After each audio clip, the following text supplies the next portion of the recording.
ఓం శాంతి. సకాష్ ఇచ్చే ఒక విధానాన్ని అర్థం చేసుకోవాలి మరియు రాబోయే కాలంలో మనసా సేవకి ఎక్కువ ప్రాధాన్యత ఉంది. ఇంకేముంది, తీవ్ర గతితో ఫాస్ట్ స్పీడ్తో సేవ జరగాలి. వాచా ద్వారా చేసే సేవ కొద్ది మంది ప్రజలకు మాత్రమే చేరుతుంది. కానీ మనసా వైబ్రేషన్స్ అనంతంగా వ్యాపిస్తాయి. ఒకవేళ ఏదైనా ఆత్మ శక్తిహీనంగా ఉంటే ఈ వైబ్రేషన్స్ ద్వారా వారు కూడా శక్తివంతంగా మారుతారు. మనం బలహీనమైన ఆత్మలకు సహకారాన్ని అందించవచ్చు. కాబట్టి బాబా నుండి సకాష్ తీసుకోవడం మరియు ఇతరులకు సకాష్ ఇవ్వడం చాలా అవసరమని మీరందరూ ఖచ్చితంగా నమ్ముతారు కదా. ప్రస్తుత సమయానికి అనుగుణంగా మన పాలన ఏ ఆధారంపై జరుగుతుంది చూడండి. బాబా మన కోసం ఎంతెంత మంచి ఆలోచనలు చేస్తారు. అప్పుడు మనకు ఆ ప్రేమ యొక్క అనుభూతి కలుగుతుంది కదా. బాబా నన్ను ప్రేమిస్తున్నారని మీకు మీ తల్లిదండ్రుల ప్రేమ యొక్క అనుభూతి ఎలా కలుగుతుంది? ఎందుకంటే మీ తల్లిదండ్రులు మీకోసం మంచి ఆలోచనలు చేస్తారు, మంచి ఫీలింగ్స్ పంపిస్తారు. ఆ వైబ్రేషన్స్ ద్వారానే మీకు పాలన లభిస్తుంది కదా. వారు ఆ మాటలు నోటితో చెప్పినా చెప్పకపోయినా, ఫోన్లో మాట్లాడుకున్నా మాట్లాడుకోకపోయినా వారి గుడ్ విషెస్ మాత్రం ఖచ్చితంగా మీకు చేరుకుంటాయి కదా. అవునా? మనం ఈ పూర్తి ప్రపంచం కూడా ఇదే ఆధారంపై నడుస్తుంది. మనం ఇతరుల పట్ల ఎంతగా శుభకామనలు ఉంచుకుంటామో అంతగా అవి వారికి చేరుకుంటాయి. ఆ తర్వాత వారు ఇతరుల కోసం అలా చేస్తారు. అప్పుడు శుభకామనల యొక్క ఒక సైకిల్ ఏర్పడుతుంది. ఇక ఇప్పుడు సకాష్ ఇచ్చే విషయం ఏదైతే ఉందో ఇది బాబా స్మృతి వల్ల కలిగే ఒక ప్రయోజనం. బాబా స్మృతి ద్వారా అనేక ప్రయోజనాలు ఉన్నాయి. స్మృతి ద్వారా ఎలాంటి లాభాలు ఉన్నాయి? వికర్మలు వినాశనం అవుతాయి. మీ పర్సనల్ అనుభవం చెప్పండి. బాబా చెప్పినవి మాత్రమే కాకుండా మీ సొంత మాటల్లో చెప్పండి. స్మృతి శ్రేష్టంగా అవుతుంది. ఇంకా అవును, టెన్షన్ ఫ్రీ అయిపోతాం. మనసు చాలా తేలిగ్గా అనిపిస్తుంది. ఇంకా సంకల్పాలు, వ్యర్థ సంకల్పాలు దూరంగా ఉంటాయి కదా బాబా స్మృతి వల్ల. అవునా అన్నయ్యలు? వ్యర్థ సంకల్పాలు దూరం అవ్వవా? ఎవరు సమాధానం చెప్పడం లేదు. లాభాలు ఏమిటో చెప్పండి. ఎనర్జీ లభిస్తుంది, శక్తి ప్రాప్తిస్తుంది, బలం దొరుకుతుంది. చాలా ప్రాథమిక విషయం మీకు స్మృతి ద్వారా లభిస్తుంది. శాంతి లభిస్తుంది. మరియు ఎవరికి ఈ వస్తువు లభించడం లేదా? ప్రేమే కదా. మొదట స్నేహం లభిస్తుంది కదా. పిల్లలు తండ్రిని స్మరించినప్పుడు స్నేహం ప్రాప్తిస్తుంది. కరెక్ట్, అంతే కదా. కాబట్టి అన్నిటికన్నా పెద్ద లాభం ఏమిటంటే ఈశ్వర్య స్నేహం మనకు లభిస్తుంది. ఇది చాలా పెద్ద విషయం తెలుసా. ఈశ్వరుడు దృష్టి మనపై పడింది మరియు ఆ స్నేహం మనకు లభిస్తుంది. ఆ తర్వాత మీరు చెప్పినట్లుగా శక్తి, ఎనర్జీ, బలం వీటితో పాటు మీకు సకాష్ కూడా లభిస్తుంది. ఏదైనా విఘ్నాల్ని దాటవలసి వచ్చినప్పుడు లేక ఏదైనా టెస్ట్ పేపర్ వచ్చినప్పుడు మీరు గమనించవచ్చు, అమృత వేళ సమయంలో బాబా అదనంగా లైట్ మరియు మైట్ యొక్క ఆధ్యాత్మిక శక్తిని ఇస్తారు. అప్పుడు మీరు అనుకుంటారు, బాబా ఈరోజు నాకు ఎందుకు ఇంత సకాశిస్తున్నారు, ఎందుకు ఇంతగా లైట్ మరియు మైట్ కరెంట్ లభిస్తుంది అని.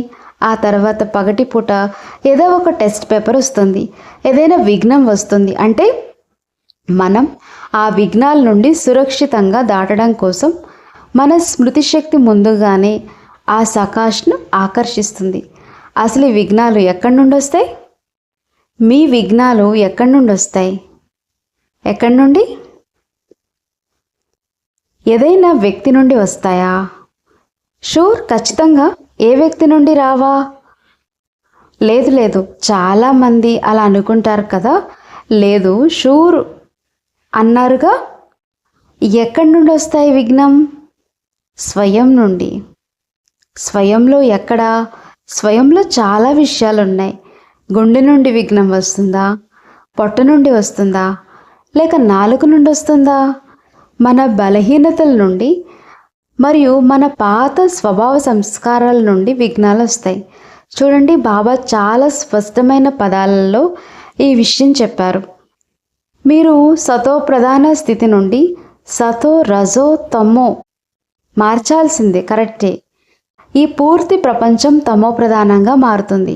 ఇప్పుడు ఈ ప్రపంచం తమో ప్రధానంగా మారుతుందని మీకు జ్ఞానం ఉన్నప్పుడు ఎందుకు వస్తుంది రియాక్షన్? ఎందుకంటే మీ సంస్కారాలు ఆ విషయాన్ని అంగీకరించటం లేదు కదా. లోపల ఏదో దేహాభిమానం, అహంకారం ఉంది. అందువల్ల ఈ ప్రపంచం తమో ప్రధానంగా మారుతుందనే వాస్తవాన్ని మీరు అంగీకరించలేకపోతున్నారు. మనం కొన్నిసార్లు విదేశాల్లో కాన్ఫరెన్స్లకు వెళ్ళినప్పుడు చాలామంది అక్కడ అడుగుతూ ఉంటారు, భవిష్యత్తు ఎలా ఉండబోతుంది, ఈ జీవితంలో మనం ఎలా జీవించాలి అని. అప్పుడు మేము ఒక ఉదాహరణ చెప్తాం. చూడండి, మీరు మార్కెట్కి కూరగాయలు కొనడానికి వెళ్ళారనుకుందాం. మీరు కూరగాయలు కొని ఇంటికి తీసుకుని వచ్చారు. అంతలోనే హఠాత్తుగా మీకు ఒక ఫోన్ కాల్ వచ్చింది. మీరు అర్జెంటుగా వేరే ఊరికి వెళ్ళాలి. మీ పేరెంట్స్ అనారోగ్యంతో ఉన్నారు, లేక ఏదో ఎమర్జెన్సీ వచ్చింది అని. అప్పుడు మీరు ఆ కూరగాయలని కిచెన్లోనే వదిలేసి ఎమర్జెన్సీలో వెళ్ళిపోతారు కదా. ఇప్పుడు మీరు 2 వారాల తర్వాత తిరిగి వస్తారు. అప్పుడు ఆ కూరగాయల్లో కూడా టమాటాలు, కీరదోసకాయలు మొదలైనవి ఏమవుతాయి? అవి పాడైపోతాయి. అది సహజమైన నియమం కదా. మరి టమాటా పాడైపోయింది, కీరదోసకాయ పాడైపోయింది అని మీరు కూర్చుని హంగామా చెయ్యరు కదా. ఇది ఎందుకు పాడైపోయింది, హరే ఓ భగవంతుడా అని. అవును, బుద్ధివంతులైన వారు ముందుగానే వాటిని ఫ్రిడ్జ్లో పెట్టి జీవిస్తారు. అయినప్పటికీ అవి కుళ్ళిపోవడం ఖాయం. అదనపు సమయం పడుతుందంతే. కానీ ఇక్కడ చెప్పే భావం ఏంటి అంటే, ప్రతి వస్తువు కూడా తన తమో ప్రధాన స్థితికి చేరుకుంటుంది. కాబట్టి మీరు తెలివైన వారైతే, సెన్సిబుల్ అయితే ఏం చేస్తారు? ఆ టమాటా నుండి గింజలు తీసి ఒక కొత్త మొక్కను నాటుతారు, లేక మరొక కొత్త మొక్కను పెంచుతారు. ఆ పాడైపోయిన దానిని మట్టిలో కలిసిపోయేలాగా ఎరువుగా మార్చేస్తారు కదా. ఈ రోజుల్లో డీప్ ఫ్రిజ్ చేసుకుంటున్నారు, కానీ ఎంతవరకు డీప్ ఫ్రిజ్ చేస్తారు? చూడండి, మన వాళ్ళు ఎంత హుషారుగా ఉన్నారు. ఆ తమో ప్రధానతను ఆపడానికి ఎన్ని రకాల సదుపాయాలు కనిపెట్టారో మీరు ఆలోచించండి. నిజమే కదా. సాధారణంగా మీరు చూడండి, మామిడి పండ్ల రసాన్ని ఏం చేస్తారు?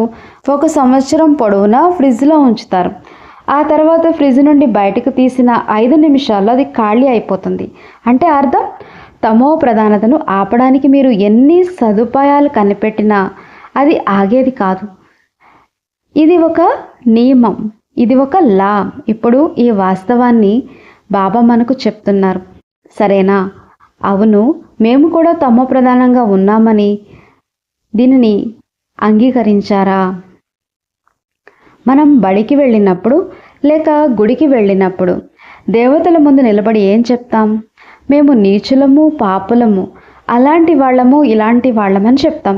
కానీ గుడి నుండి బయటకు రాగానే అదంతా ఎగిరిపోతుంది. ఎవరైనా మిమ్మల్ని అవమానం చేసినా లేక ఏదైనా అటు ఇటుగా మాట్లాడినా వెంటనే మీకు అవమానంగా అనిపిస్తుంది. నేనేమైనా అలాంటి వాడినా, నేనేమైనా అలాంటి దానినా అని. కాబట్టి ఇప్పుడు మన కర్తవ్యం ఏంటి? ఏదైతే పాతదో ఆ పాత దాన్ని వదిలేసి కొత్త దాని వైపుకు వెళ్ళాలి కదా. కాబట్టి మన ఫోకస్ కొత్త దానిపై ఉండాలి కదా. నేను ఈ విషయం ఎందుకు చెప్తున్నానంటే, సకాష్ను గ్రహించడానికి మొదట మనల్ని మనం యోగ్యులుగా మార్చుకోవాలి. మనల్ని మనం మొదట యోగ్యులుగా మార్చుకోవాలి. విషయం అర్థమైంది కదా.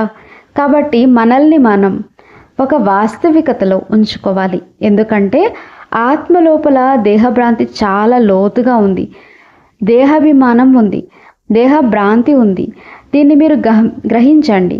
మీరు ఈ బట్టీకి ఎందుకు వచ్చారు? ఊరికే అలా మౌంట్ ఆబు చుట్టి రావడానికి, తిరగడానికి వచ్చారా? తిరగడానికి అయితే రాలేదు కదా. స్వయం పరివర్తన లక్ష్యాన్ని పెట్టుకుని వచ్చారు కదా.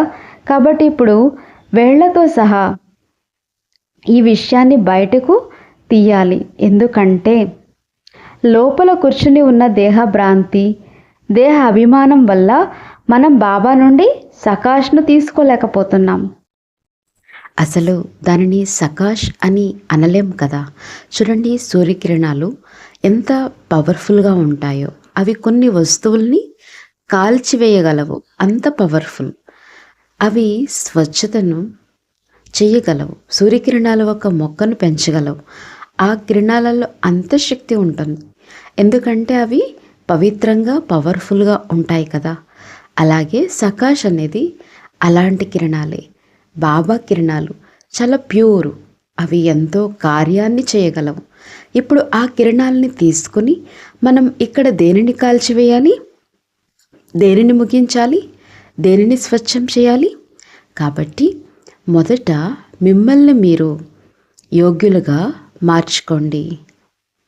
మొదటి నిబంధన ఏమిటంటే, ఎందుకంటే మేము ఒకసారి దాదీని అడిగాము, దాదీ సకాష్ యొక్క నిర్వచనం ఏమిటి, మీ అనుభవం నుండి మాకు చెప్పండి అని. అప్పుడు దాదీ చాలా మంచి సమాధానం ఇచ్చారు. ఆమె ఏమన్నారంటే, అది లోపల నుండి కలిగే ఒక అత్యంత సూక్ష్మమైన అనుభూతి. ఇక నాది అంటూ ఏమీ లేదు, కేవలం నేను మరియు నా బాబా, మధ్యలో మరేమీ లేదు అని. సూక్ష్మంగా కూడా ఎలాంటి నాది అనే భావన ఉండకూడదు. ఎందుకంటే కొద్దిగా నాది అనే పొర మధ్యలోకి వచ్చిన పైనుండి వస్తున్న ఆ కాంతికి అది ఒక అడ్డు తెరలాగా మారిపోతుంది. అప్పుడు మీరు సంపూర్ణ కాంతిని, సకాష్ను గ్రహించలేరు. ఎక్కడో ఒక చోట మీ వృత్తి చిక్కుకుపోయి ఉందని అర్థం. అది మీ బలహీనతలను నాది అనుకోవడం కావచ్చు, గతాన్ని లేక గతంలో చేసిన తప్పులను నాది అనుకోవడం కావచ్చు, లేదా ఏదైనా వ్యక్తిని నాది అనుకోవడం కావచ్చు. కానీ ఎక్కడో ఒక చోట మీరు నాది అనే తెరను పెట్టేశారు. ఇప్పుడు ఇది ఎంత లోతైన అలవాటు అంటే, మీరు ఈ బట్టీకి వచ్చారు కదా, బట్టీలో ఒకే ఒక్క పని చేయాలి. నేను ఆత్మను, నేను ఆత్మను, నేను పరమాత్మ సంతానాన్ని అని అనుకుంటూ ఆ నాది అనే తెరను మరియు మిగతా విషయాలను పక్కకు తొలగించేసేయాలి. ఇది లోపల ఉన్న ఒక వైరస్ లాంటిది అని నేను చెప్తాను. మనం ఎన్నో జన్మల నుండి ఈ వైరస్తోనే జీవిస్తున్నాం. అందువల్ల మనం రోగులము అనే విషయం కూడా మనకు అస్సలు తెలియడమే లేదు. ఇప్పుడు నేను మీకు ఒక కొత్త పరీక్ష పెడతాను. నేను మిమ్మల్ని ఇప్పుడు బ్రేక్ కోసం ఈ రూమ్ నుండి బయటికి వెళ్ళమని చెప్తాను, సరేనా? మీరు బ్రేక్ తీసుకున్నారు. ఆ తర్వాత బ్రేక్ ముగిసగా ఎక్కడికి వచ్చారు? మళ్ళీ తిరిగి రూమ్ లోపలికే వచ్చారు కదా. మరి రూమ్ లోపలికి వచ్చాక ఎక్కడ కూర్చున్నారు? ఎక్కడ కూర్చున్నారు? మీ సొంత సీట్లోనే కూర్చున్నారు కదా. అవును, ఈ మనస్తత్వం వినండి. మీరు అక్కడ ఒక గంట కూర్చున్నారు అంతే, అప్పుడే అది మీ సొంత సీట్ అయిపోయిందా? వెనక ఇన్ని సీట్లు ఖాళీగా ఉన్నాయి, కానీ మీరు అక్కడ కూర్చోరు. తిరిగి వచ్చి అదే సీట్లోనే కూర్చుంటారు.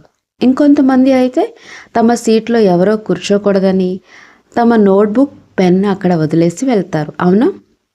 మీరు ఈ సీట్ను ఎక్కడి నుంచి తీసుకుని రాలేదు, ఎక్కడి నుండో తీసుకుని రాలేదు. వెళ్ళేటప్పుడు మీతో తీసుకుని వెళ్ళరు. ఇది మీ ఆస్తి అస్సలు కాదు. అయినప్పటికీ నా సీటు అనేది ఎక్కడి నుండి వచ్చింది? మీ సొంత సీటు ఎక్కడి నుండి వచ్చింది? ఒకసారి ఆలోచించండి. ఎలాంటి ఆలోచన నడుస్తుంది? అరే అన్నయ్య, ఇతను నా సీట్లో కూర్చున్నాడు అని. సరే, ఆ తర్వాత అతనిని దోషిగా నిలబెడతారు. ఇతను నా సీట్లో కూర్చున్నాడు కదా అని. కానీ ఇక్కడ అసలు సమస్య ఎవరు? ఇక్కడ జరుగుతున్న మోసం ఏంటో కనిపించదు. నాది అనే ఆ భావనతో నేను నన్ను నేనే మోసం చేసుకున్నాను. ఏ వస్తువైతే నాది కాదో దానిని నా మనసులో నాదిగా మార్చేసుకున్నాను. ఆ తర్వాత నన్ను నేను చిక్కుల్లో పడేసుకుంటున్నాను మరియు ఎదుటివారిని దోషిగా మారుస్తున్నాను. ఈ 99% మీ ఆటలన్నీ, మీ ఇబ్బందులన్నీ కేవలం ఈ యొక్క డిసీజ్ వల్లే ఉన్నాయి. ఏంటా డిసీజ్? నేను మీకు చెప్తాను కదా. ఏదైనా నాది అనుకోవడం. కొంతమందికి అయితే కేవలం చూడడం వల్లనే నాది అయిపోతుంది. బాబా మిలనం సమయంలో మేము సీటింగ్ అమరికల కోసం సహాయం చేస్తూ ఉండగా ఒక అన్నయ్య ఎన్నో సీట్లను దాటుకుంటూ దూకుతూ వచ్చాడు. అంతలోనే ఒక అక్కయ్య వెళ్ళి ఆ సీట్లో కూర్చుంది. అప్పుడు అతను లేదు లేదు లేదు, ఆ సీట్ నాది అన్నాడు. నేను అక్కడ మీ పేరేమీ రాయలేదు కదా అన్నాను. అతనేమో లేదు లేదు, నేను దాన్ని చూశాను కదా అన్నాడు. నేను అన్నాను, కేవలం చూడడం వల్లే అది మీ సీట్ అయిపోతుందా? అంటే అర్థం నేను చూశాను, నేను అక్కడే కూర్చోవాలి. ఇప్పుడు వేరొకరు వచ్చి కూర్చుంటే నా సీట్లో కూర్చున్నారు అని అనుకోవడం, ఇది చూడండి, ఇది చాలా లోతైన వైరస్, చాలా లోతైంది. ఇక్కడ కేవలం ఒక సీటు గురించి మాత్రమే మాట్లాడుతున్నాం. మరి జీవితంలో ఇప్పుడు మీరు నిజంగానే శక్తివంతంగా మారాలి మరియు బాబా నుండి సంపూర్ణమైన సకాష్ను పొందాలి అంటే ఈ అలవాటును ముక్కలు చేయాల్సిందే. ఈ బంధాలన్నీ అంటే ఈ బంధాన్ని ముక్కలు చేయాల్సిందే. ఏవైతే భౌతికమైనటువంటి కుర్చీల వెనుక పరిగెడతారో వారు ఎప్పటికీ తమ అసలైన సీటుపై కూర్చోలేరు. సెల్ఫ్ రెస్పెక్ట్ అనే సీటుపై కూర్చోలేరు. కాబట్టి నిజాయితీగా ఉండటం అంటే ఏంటి? ఇది సకాష్ తీసుకోవడానికి, అర్హులుగా మారడానికి కావలసిన రెండవ అవసరం. నిజాయితీ అంటే ఒక ట్రస్టీగా ఉండటం. నాది అంటూ ఏదీ లేదు. మీరు ఈ పాత ప్రపంచంలో దేనికి యజమాని కాదు, దేనికి యజమాని కాదు, ట్రస్టీగా మాత్రమే ఉండాలి. మీరు ఈ పాత ప్రపంచంలో దేనికి యజమాని? కుర్చీకి యజమానియా? బిజినెస్కి యజమానినా? ఇవన్నీ పాత విషయాలు. బిల్డింగ్కి యజమానా?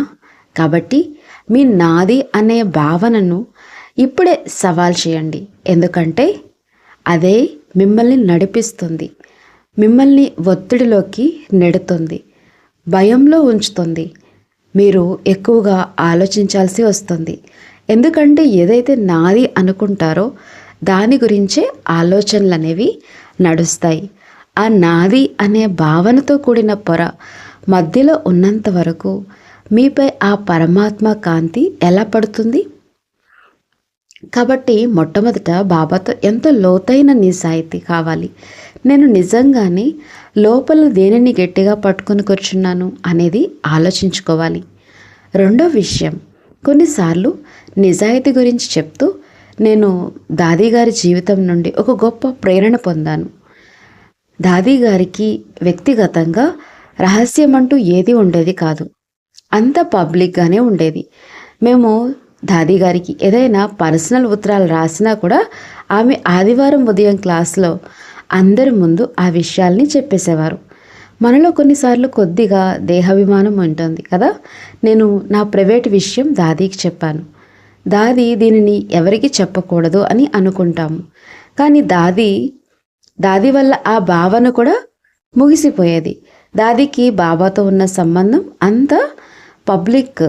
అందుకని దాది ప్రతిదీ కూడా చెప్పేసేవారు, ఏది దాచుకునేటువంటి వారు కాదు.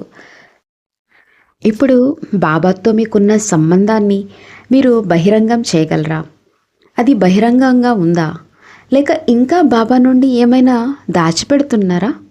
కాబట్టి మనకు పూర్తి పారదర్శకత అంటే ట్రాన్స్పరెన్స్ అవసరం. ఇది సత్యానికి సంబంధించిన మరొక కోణం. ఎలాంటి చిన్న విషయానైనా సరే దాచకండి. భగవంతుడి నుండి ఏది దాచవద్దు. ఈశ్వరుడికి అంతా తెలుసు. ఆయన మనల్ని ఎంపిక చేసుకున్నాడు. నేను ఎలా ఉన్నానో, ఏ స్థితిలో ఉన్నానో అలాగే నన్ను ఎంచుకున్నాడు. బాబాకు దేవతల వలె కావాలనుకుంటే సత్యుగానికి వెళ్ళి ఎవరైనా ఎంచుకునేవారు.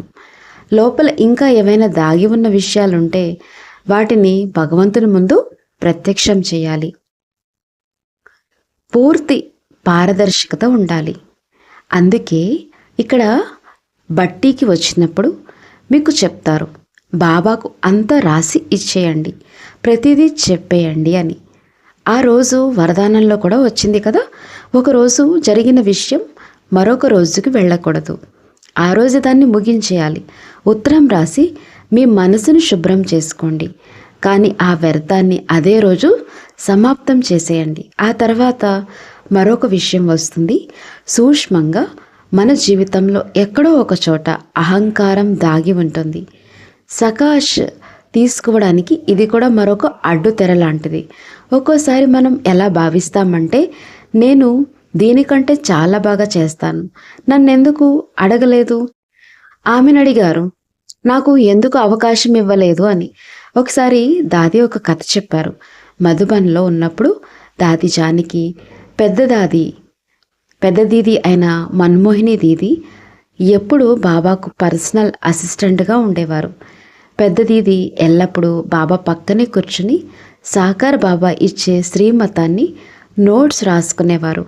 దీది ఆ నోట్స్ తీసుకునేవారు. అయితే ఒకరోజు ఏమైందంటే, బాబా దీదీని సేవల కోసం బొంబాయికి పంపించారు. అప్పుడు దాది జానికి మనసులో ఒక ఆలోచన వచ్చింది. బహుశా బాబా నన్ను కూర్చోపెడతారేమో అని. కానీ బాబా ఏం చేశారంటే, ఒక 12 ఏళ్ల కుమారిని తన పక్కన కూర్చోబెట్టుకున్నారు. దాదికి కొంచెం ఆలోచన వచ్చింది.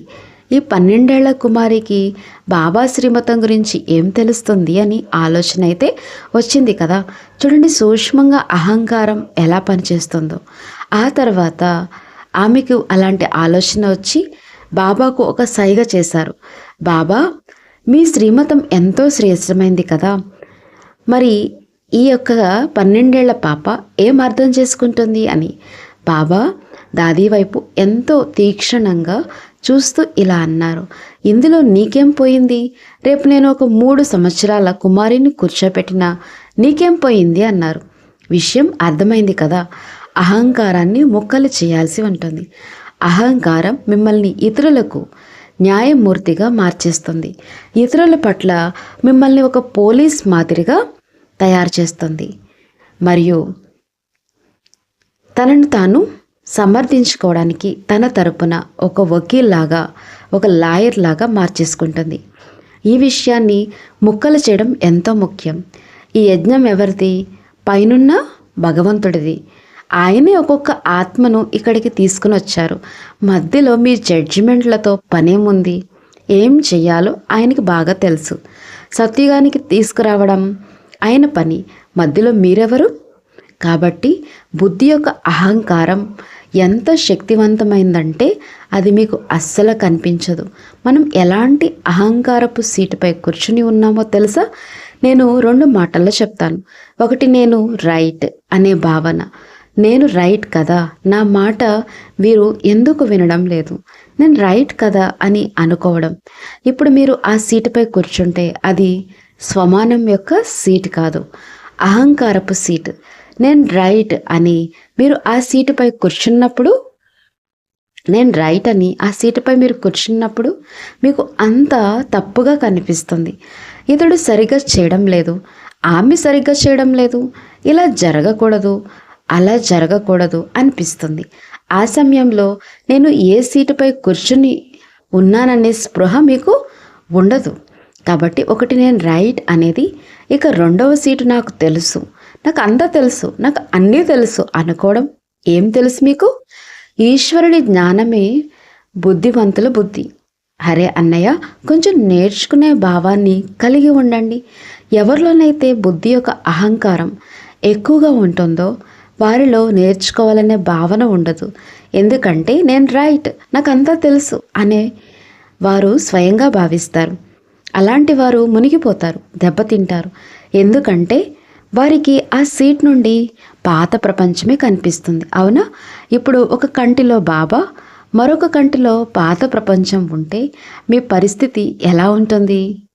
ఎలా ఉంటుంది? పాత ప్రపంచం యొక్క టెన్షన్లో ఉంటారు మరియు బాబా బాబా అంటూనే ఉంటారు, కానీ లోపల మాత్రం ఒత్తిడి నిండి ఉంటుంది. కాబట్టి మన దృక్పథాన్ని మార్చుకోవడానికి ఒక కంటిలో బాబా, మరొక కంటిలో మన లక్ష్యం ఉండాలి. లక్ష్యం ఎప్పుడైతే సముచితంగా ఉంటుందో అప్పుడు మీరు అహంకారపు సీటుపై కూర్చోరు. ఎందుకంటే ఆ దేవీ దేవతలు లక్ష్మీనారాయణులు ఎంత ఉన్నత శ్రేష్టమైన వారో చూడండి. మరి ఇప్పుడు ఈ పరిస్థితిలో మనకి దేనిపై అహంకారం? లక్ష్యం ఎప్పుడైతే మాయమవుతుందో అప్పుడే అహంకారంతో పనులు చేస్తాం. కాబట్టి ఒక కంటిలో మన లక్ష్యం ఉన్నప్పుడు మనం అన్ని విషయాలను సరికొత్తగా అర్థం చేసుకుంటాం. థ్యాంక్ యూ అన్నయ్య, మీరు నాకు నా లక్ష్యాలను గుర్తు చేయడానికి నిమిత్తంగా మారారు అనుకుంటాం. అవతలి వారు ఏం చేసినా, ఎలాంటి సమస్య ఉన్నా సరే. ఒకసారి దాది ముందుకు ఒక సంఘటన జరిగింది. ఒక వ్యక్తి చాలా సూటిగా కఠినమైన పదాలతో దాదీని తిరస్కరిస్తున్నాడు. దాది మాత్రం ప్రశాంతంగా ఉండిపోయారు. మేము మధ్యలో మాట్లాడడానికి ప్రయత్నిస్తుంటే దాది మమ్మల్ని ఆపేశారు. ఆ తర్వాత మేము అడిగాం, దాది మీరు ఎందుకు ఏమీ మాట్లాడలేదు? అతను అన్నది అస్సలు సరికాదు కదా అని. అప్పుడు దాది తన శక్తుల్ని చెక్ చేసుకుంటున్నాను అని అన్నారు. విషయం అర్థమైంది కదా. ఎవరి లక్ష్యమైతే ఎదురుగా ఉంటుందో వారి ముందు శక్తుల సైన్యమంతా నిలబడి ఉంటుంది. ఆ కవచం మనకు రక్షణగా ఉంటుంది కదా. కానీ మీరు అహంకారపు సీటుపై కూర్చుంటే ఖచ్చితంగా అవమానాన్ని అనుభూతి చెందుతారు. కాబట్టి అహంకారం మరియు మూడో విషయం ఏమిటంటే అవమానాన్ని ఫీల్ అవ్వడం కూడా చాలా పెద్ద అడ్డుతెర లాంటిది. దీనివల్ల మనం తీసుకోలేకపోతున్నాం. చూడండి, ఎక్కడైతే నాది అనే భావన ఉంటుందో అక్కడే అవమానం ఉంటుంది. సరే, చాలామంది ఇలా ఏదైనా మాట్లాడుతున్నప్పుడు వారు తమ పాత స్వభావ సంస్కారాల వల్లే మాట్లాడుతూ ఉంటారు కదా. వారికి ఎంత జ్ఞానం ఉందో అంతవరకే మాట్లాడగలరు కదా. వారి అవగాహన ఎంతవరకు ఉందో అంతవరకే వారు మాట్లాడగలరు. కానీ దాన్ని స్వీకరించే బాధ్యత ఎవరిది? నేనేమైనా డస్ట్బిన్నా? ఎవరు ఎలా పడితే అలా మాట్లాడితే దాన్ని అలాగే అంగీకరించటానికి నేనేమైనా డస్ట్బిన్నా? కాబట్టి విషయం అర్థమైంది కదా. కాబట్టి అవమాన భారాన్ని మోస్తూ బతకడం అనేది ఒక పెద్ద రోగం. ఇప్పుడు మీరు ఇక్కడికి వచ్చింది మీలో ఉన్న ఈ రోగాన్ని తొలగించుకోవటానికి. విషయం అర్థమైంది కదా. అప్పుడు ఆటోమేటిక్గా మీ ద్వారా కాంతి, ఆధ్యాత్మిక వెలుగు కనిపిస్తాయి. ఎందుకంటే ఆ అడ్డుతెర తొలగిపోయింది కదా. ఇప్పుడు మీరు ఒక క్షణం పాటు ఆలోచించండి. మీ జీవితంలో ఎవరైనా మిమ్మల్ని అవమానించినా లేక విమర్శించిన గడియల గురించి ఆలోచించకండి.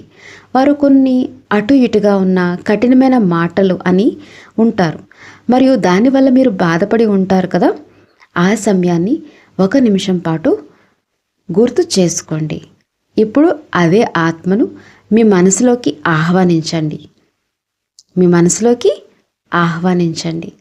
ఆ ఆత్మకు మనసు ద్వారా దృష్టిని ఇవ్వండి. వారి పేరు, రూపం మాయమైపోతాయి. కేవలం ఆత్మ మాత్రమే మిగులుతుంది. ఇప్పుడు ఆ ఆత్మను శ్రీబాబా ఒడిలో సమర్పణ చేసేయండి. మరియు ఆ అవమానపు భావన ఏదైతే ఉందో దాన్ని కూడా మీరు బాబాకు ఇచ్చేయండి. ఇది నా ఆస్తి కాదు, ఇది నాది కాదు. అందుకోసమే మీరు ఇక్కడికి వచ్చారు, క్లీనింగ్ కోసం వచ్చారు. మిమ్మల్ని మీరు ఆరోగ్యవంతంగా మార్చుకోవడానికి వచ్చారు. నాది అనే భావన ఎలాంటిదంటే అది మిమ్మల్ని అబద్ధాలు కూరగా మార్చేస్తుంది. నిజంగా నేను మీకు చెప్తున్నాను, మీరు సరైన రూపంలో బాబా నుండి డైరెక్షన్ కూడా సరిగ్గా తీసుకోలేరు. ఎందుకంటే ఎక్కడైతే నాది అనే భావన ఉంటుందో అక్కడ ఆ నాది అనే మమకారం కారణంగా మీరు శ్రీమతాన్ని మీ ఇష్టానుసారంగా మార్చుకోవడానికి ప్రయత్నిస్తారు. ఎవరైతే రక్షకుడు బాధ్యతుడుగా ఉంటాడో వారు ప్రతి విషయంలోనూ అడుగుతారు, దీనిలో ఏం చేయాలి, దీన్ని ఎలా చేయాలి అని. మేము మొన్న ఎక్కడికి వెళ్ళాము, నేను ఢిల్లీ వెళ్ళాను. అక్కడ ఒక సెంటర్కి వెళ్ళినప్పుడు క్లాస్లో ఉన్న కొంతమంది అన్నయ్యలు అక్కయ్యలు నేను లేపాను. నేను వారితో అన్నాను, మీరు వెనక్కి వెళ్ళండి. మీరు చాలా సమయం నుండి ఇక్కడే కూర్చుని ఉన్నారు. మీరు లేచి వెనక్కి వైపుకు వెళ్ళండి అని. వెనక చాలా ఖాళీ స్థలం ఉంది. కాబట్టి అందరూ వెనక్కి వెళ్ళి నిలబడ్డారు. అప్పుడు నేను ఒక అన్నయ్యతో అన్నాను, వీరితో ఒక 2-3 నిమిషాల పాటు కొద్దిగా ఎక్సర్సైజ్ చేయించండి అని.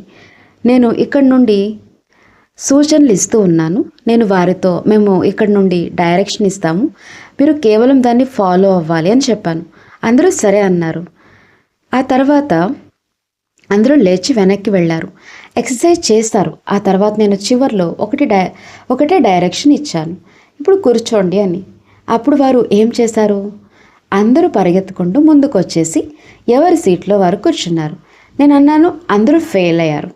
నేను ఎక్కడ కూర్చోవాలి, ఇక్కడ కూర్చోవాలా లేక అక్కడ కూర్చోవాలా అని ఎవరైనా నన్ను అడిగారా? ఎవరైతే ట్రస్టీగా ఉంటారో వారు అడుగుతారు. కానీ మీలో నాది అనే భావన అప్పటికే బలంగా ఏర్పడిపోయింది కదా. అందుకని కూర్చున్నారు కదా, ఎక్కడైతే నా సీటు ఉందో నేను అక్కడికి వెళ్ళి కూర్చుంటానని అనుకుంటారు. విషయం అర్థమైంది కదా. మనం చాలా విషయాల్లో ఇలాగే సర్దుబాటు చేసుకుంటూ ఉంటాం. అప్పుడు మనం అంటాం, బాబా సకాశిస్తున్నారు, అది అనేక ఆత్మల వరకు చేరుతుంది అని. కానీ దాన్ని స్వీకరించడానికి మనం ఎంతవరకు యోగ్యులుగా మారాము, మరియు ఇతరుల కోసం మనం ఎంతవరకు రూటర్ లాగా, పవర్ బ్యాంక్ లాగా మారాము, ఎంతవరకు. ఎందుకంటే శక్తిని జమ చేసుకోవాలి కదా. చూడండి, ఏదైనా వైఫై రూటర్ ఉంటే దాన్ని సిగ్నల్స్ చాలా దూరాల వరకు వ్యాపించాలంటే దాన్ని ఎక్కడ అమర్చాలి, ఎత్తులో అమర్చాలి కదా. అది ఎంత ఎత్తులో ఉంటే అంత ఎక్కువ ఏరియాని కవర్ చేస్తుంది కదా. కాబట్టి మీరు ఇతరులకు సకాష్ ఇవ్వాలంటే మీరు పైన ఉండాలి. అంటే బుద్ధి అనే పాదం మట్టిలో తిరగకూడదు. ఇప్పుడు అటు ఇటు ఇటు అటు అని డిస్టర్బ్ అవ్వడం, ఇరుక్కుపోవడం జరిగితే అది సకాష్ ఇవ్వడానికి యోగ్యమైనదైనా మీరు చెప్పండి. బుద్ధి అయితే మట్టిలోనే ఇరుక్కుపోయి ఉంది. కాబట్టి మొదట కావాల్సింది పైన ఉండటం. మనసును బుద్ధిని ఒక అటువంటి ఉన్నత స్థితిలో సంభాళించుకోండి. దాని తర్వాత మీరు మట్టిలోకి రాకుండా ఉంటారు. ఇక రెండో విషయం, పైన ఉండడానికి మిమ్మల్ని మీరు లైట్గా ఉంచుకోవాలి. ఎత్తులో ఉండాలి మరియు లైట్గా ఉండాలి. ఎందుకంటే ఏ వస్తువులైతే లైట్గా ఉంటుందో అదే హైట్లో ఉండగలుగుతుంది. కాబట్టి సూక్ష్మంగా ఉండే ఎలాంటి చిన్న చిన్న విషయాలనైనా సరే వదిలేయండి. ఇప్పుడే వదిలేయండి. అవన్నీ పాత విషయాలు కదా, పాతవి, గడిచిపోయాయి. పాతవి సమాప్తం. నేను కేవలం ఒక పవిత్రమైన పవర్ఫుల్ ఆత్మను, సదా ఉన్నత స్థితిలో మరియు లైట్గా ఉండే ఆత్మను. నా బుద్ధి సదా పరంధామంలో బాబాతో కనెక్ట్ అయి ఉంది. అచ్చా, ఓం శాంతి.